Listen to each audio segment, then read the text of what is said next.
নমস্কাৰ বিশেষ সম্পাদৰ সৈতে ষ্টুডিঅ'ত মই সুশীল পাটোৱাৰী ৰাজ্য চৰকাৰৰ হাতত এটা মৃত সঞ্জীৱনী বিভাগ আছে যেতিয়াই ৰাজ্য চৰকাৰৰ সাংঘাতিক অৰ্থ সংকটত পৰে তেতিয়াই বিভাগটোক ব্যৱহাৰ কৰিব পাৰে ক'ব পাৰি কম সময়ৰ বাবে হলেও চৰকাৰ এখনক অৰ্থনৈতিক সকাহ দি জীয়াই ৰাখিব পৰা এই বিশেষ বিভাগটো ৰাজ্য চৰকাৰৰ গুৰুত্বপূৰ্ণ বিভাগটো হৈছে আবকাৰী বিভাগ চৰকাৰৰ বাবে বিভাগটোৰ আটাইতকৈ ধনাত্মক দিশটো হৈছে এয়াই যে বিভাগে আবকাৰী শুল্ক বৃদ্ধি কৰিলেও বিৰোধী পক্ষ বা জনতা কোনোৱে প্ৰতিবাদ নকৰে অৰ্থাৎ মদৰ দাম বৃদ্ধি হলে কোনো প্ৰতিবাদ নকৰে ইয়াৰে সুবিধা লৈ চৰকাৰে ঘনেপতি আবকাৰী শুল্ক বৃদ্ধি কৰি গৈ থাকিব পাৰে আৰু ফলশ্ৰুতিত ৰাজ্য চৰকাৰে প্ৰতিদিনত ন্যূনতম গড় হিচাপত 10 কোটি টকাৰ ৰাজহ সংগ্ৰহ কৰে অৰ্থাৎ এটা দিনত 10 কোটি টকাৰ ৰাজহ পায় চৰকাৰে আৰু সেই হিচাপত মাহেকত 300 কোটি টকাৰ ৰাজহ সংগ্ৰহ কৰে আৰু বছৰেকত 3600 কোটি টকাৰ ৰাজহ হয় বৰ্তমান এই ৰাজহৰ আৰু বেছি বৃদ্ধি হৈছে অৰ্থাৎ 400 কোটিতকৈ হয়তো বেছি হৈছে অসমৰ দৰে ৰাজ্য এখনৰ বাবে এয়া বৃহৎ পুঁজি নিশ্চিতভাৱে কিন্তু মদৰ দাম বৃদ্ধি কৰি ৰাজহ আদায়ৰ পুঁজি দীৰ্ঘম্যাদী নিশ্চয় হ'ব নোৱাৰে আৰু হেয়া কোনো স্থায়ী সমাধান নহয় মদৰ দাম সাংঘাতিকভাৱে বৃদ্ধি হলেও সুবুৰীয়া ৰাজ্য মেঘালয় অৰুণাচল বা সুবুৰীয়া দেশ ভূটানৰ পৰা চোৰাংকৈ হলেও গ্ৰাহকে মদ ক্ৰয় কৰিব অৰ্থাৎ ৰাজহ যাব অন্য ৰাজ্যলৈ গতিকে সাংঘাতিকভাৱে মদৰ দাম বৃদ্ধি কৰিলেও ৰাজ্যৰ অসুবিধা আছে ৰাজ্যৰ বৰ্তমানৰ অধ্যক্ষ বিশ্বজিৎ দৈমাৰীয়ে এবাৰ এক গুৰুত্বপূৰ্ণ মন্তব্য কৰিছিল মদ সন্দৰ্ভত তেখেতে কৈছিল যে ৰাজ্যৰ বিভিন্ন জনগোষ্ঠীৰ মাজত বিভিন্ন তৰহৰ মদৰ প্ৰচলন হৈ আছে এনে মদবোৰৰ প্ৰস্তুত প্ৰণালী ভিন্ন ধৰণৰ বা মদ প্ৰস্তুতৰ বাবে যিসমূহ দ্ৰব্যৰ প্ৰয়োজন হয় সেইবোৰো বিভিন্ন ধৰণৰ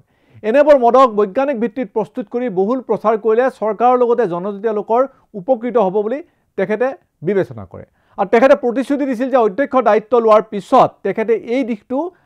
ভালদৰে চোৱাচিতা কৰিব আৰু প্ৰয়োজনীয় পদক্ষেপ তেওঁ গ্ৰহণ কৰিব কিন্তু বৰ্তমান কি ধৰণৰ পদক্ষেপ তেখেতে গ্ৰহণ কৰিছে হেয়া জনা নাযায় হেয়া যিয়েই নহওক কিয় বিশ্বজিৎ দৈমাৰীৰ সেই চিন্তা কিন্তু পেলাই দিব লগা মূলৰ নহয় বৰঞ্চ ক'ব পাৰি যে গঠনমূলক পৰামৰ্শ আছিলে গোৱা এখন সৰু ৰাজ্য কিন্তু গোৱাৰ ফেনী আজি জগত বিখ্যাত সমগ্ৰ বিশ্বই জানে গোৱাৰ ফেনীৰ কথা আৰু গোৱালৈ যোৱা পৰ্যটকে নিশ্চিতভাৱে ফেনীৰ সোৱাদ লয় শেহতীয়াভাৱে গোৱাৰ ফেনীয়ে জিআই টেগো লাভ কৰিছে গোৱাই ফেনীক পৰম্পৰাগত পানীয় হিচাপে ঘোষণা কৰিছে গোৱাত ক্ষুদ্ৰ ক্ষুদ্ৰ 3000 অধিক ফেনী প্ৰস্তুত কৰা উদ্যোগ আছে অৰ্থাৎ এই উদ্যোগৰে জড়িত হৈ আছে হাজাৰ হাজাৰ লোক গোৱা চৰকাৰে ফেনী উদ্যোগক উৎসাহ দিয়াৰ উদ্দেশ্যে তেওঁলোকে বাজেটত শেহতীয়াভাৱে তেওঁলোকে বাজেটতো বৃহৎ পৰিমাণৰ ধন ধাৰ্য কৰিছে গোৱাৰ দৰে বিভিন্ন দেশ তেওঁলোকৰ নিজৰ নিজৰ পানীয়ৰ বাবে বিখ্যাত ৰাছিয়াৰ ভদকাৰ কথা সকলোৱে জানে এয়া জগত বিখ্যাত একেদৰে মেক্সিকোৰ টাকিলাৰ বাবে সমগ্ৰ পৃথিৱী বিখ্যাত সেই সূত্ৰে সমগ্ৰ বিশ্বৰ বজাৰ দখল কৰিবলৈ হৈছে ভদকা বা টাকিলাই আৰু নিশ্চিতভাৱে ৰাছিয়া বা মেক্সিকোই ভদকা নাইবা টাকিলাৰ জৰিয়তে নিজৰ দেশৰ অৰ্থনীতি মজবুত কৰিব পাৰিছে কেৱল মাত্ৰ সেয়াই নহয় মেক্সিকোৰ দৰে দেশত টাকিলাৰ জৰিয়তে এক বৃহৎ পৰ্যটন উদ্যোগ গঢ়ি উঠিছে বিভিন্ন পৰ্যটকে টাকিলাৰ কি ধৰণে প্ৰস্তুত কৰে বা টাকিলাৰ সোৱাদ লোৱাৰ বাবেও সেই দেশত উপস্থিত হয় বিভিন্ন পৰ্যটক যায় অসমৰ দৰে ৰাজ্যত এনে সম্ভাৱনা প্ৰচুৰ আছে অসমৰ থলুৱা সাজক সুন্দৰভাৱে বটলিং কৰি দেশৰ বজাৰত মুকলাই দিছে এজন বিশেষ উদ্যোগী ব্যক্তিয়ে নাম দিছে হাজ জানিব পৰা মতে অসমৰ এই হাজ দেশৰ বজাৰ পাৰ হৈ বিদেশতো সোমোৱাৰ প্ৰস্তুতি সম্পূৰ্ণ কৰিছে এয়া এজন ব্যক্তিৰ ব্যক্তিগত প্ৰচেষ্টা যদি চৰকাৰে থলুৱা সুৰাৰ বাবে বিশেষ নীতি যুগুত কৰি বৈজ্ঞানিকভাৱে সুৰা উৎপাদনৰ অনুমতি দিয়ে নিশ্চিতভাৱে হেয়া হ'ব ৰাজ্যৰ উদ্যোগ ক্ষেত্ৰত এক বৃহৎ পদক্ষেপ আবকাৰী বিভাগ যিমানেই কঠোৰ নহওক কিয় অবৈজ্ঞানিকভাৱে থলুৱা সুৰা প্ৰস্তুত বন্ধ কৰিব নোৱাৰে তেনেস্থলত বৈজ্ঞানিক ভিত্তিত থলুৱা সুৰা প্ৰস্তুতৰ নীতি গ্ৰহণ কৰাটো হ'ব এক স্থায়ী সমাধান এই ক্ষেত্ৰত বৃহৎ গৱেষণাৰ নিশ্চিতভাৱে প্ৰয়োজন হ'ব